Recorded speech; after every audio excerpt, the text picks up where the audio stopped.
Bonjour, dans cette vidéo, nous allons voir comment construire un diagramme circulaire à partir de données regroupées dans un tableau. Par exemple, dans notre cours, nous avions posé la question suivante: quelle est la couleur préférée, quelle est votre couleur préférée parmi les 4 qui sont proposés, c'est-à-dire parmi les verts, le rose, le bleu ou le rouge. À cette question, 8 élèves ont choisi le vert, 7 élèves le rose, 10 élèves ont préféré le bleu et 5 élèves seulement pour le rouge.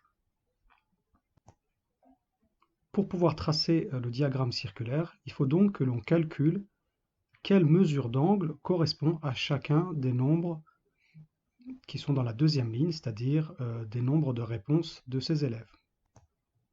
Je vous rappelle, c'est écrit dans le cours, que la taille du secteur circulaire, de chaque secteur circulaire qui forme le diagramme circulaire, doit être proportionnelle au nombre qu'il représente. Cela implique que le tableau que vous avez sous les yeux est un tableau de proportionnalité. De plus, nous allons utiliser une propriété toute simple, c'est que le diagramme complet, diagramme circulaire complet, correspond à un angle de 360 degrés. Donc, un angle de 360 degrés doit correspondre à l'ensemble des élèves, c'est-à-dire à tous les élèves qui ont été interrogés. J'ai donc besoin de rajouter une dernière colonne que je vais intituler total.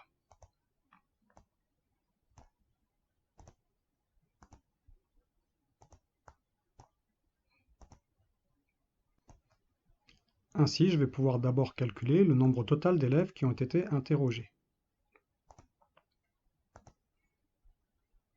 8 plus 7 plus 10 plus 5, ça fait 30. 30 élèves ont été interrogés et donc la totalité des élèves correspondra à un angle de 360 degrés. Les 30 élèves représentent le diagramme circulaire complet. Je n'ai plus qu'à calculer le coefficient de proportionnalité qui me permettra de passer de la première à la deuxième ligne. 30 pour aller à 360. Par quel nombre je dois multiplier 30 pour aller à 360? Il suffit de faire 360 divisé par 30.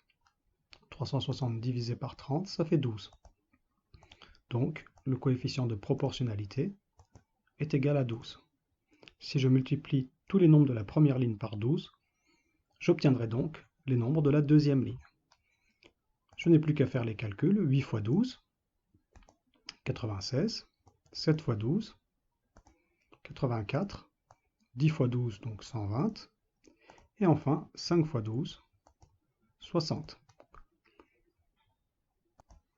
Je sais donc maintenant que le secteur circulaire qui va être représenté en vert va correspondre à un angle de 96 degrés. Le secteur circulaire rose a un angle de 84 degrés, le bleu a un angle de 120 degrés et le rouge a un angle de 60 degrés.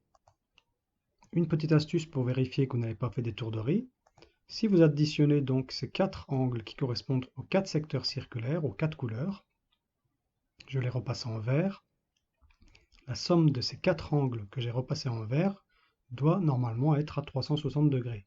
Si je fais 96 plus 84 plus 120 plus 60, je dois avoir le diagramme circulaire complet, c'est-à-dire 360 degrés. C'est bien le cas ici, donc je n'ai pas fait d'erreur dans mes calculs. En résumé, si je veux construire un diagramme circulaire à partir d'un tableau, il faut donc que je rajoute la colonne totale à la fin. Dans cette colonne, je vais pouvoir additionner tous les nombres qui sont donnés dans la deuxième ligne. Dans cet exemple, ça fait 30. Ensuite, j'utilise le fait que un diagramme circulaire complet correspond à un angle de 360 degrés. Donc en dessous du total 30, je mets 360 degrés. Et cela me permet de calculer le coefficient de proportionnalité. Donc ici, 360 divisé par 30 égale 12, 30 fois 12 égale 360. Et enfin, il n'y a plus qu'à effectuer les 4 multiplications pour calculer les angles qui sont notés dans ce tableau en vert. Pour la construction du diagramme circulaire, je vous invite à regarder la prochaine vidéo qui figure dans le cours. Merci de votre attention et à bientôt.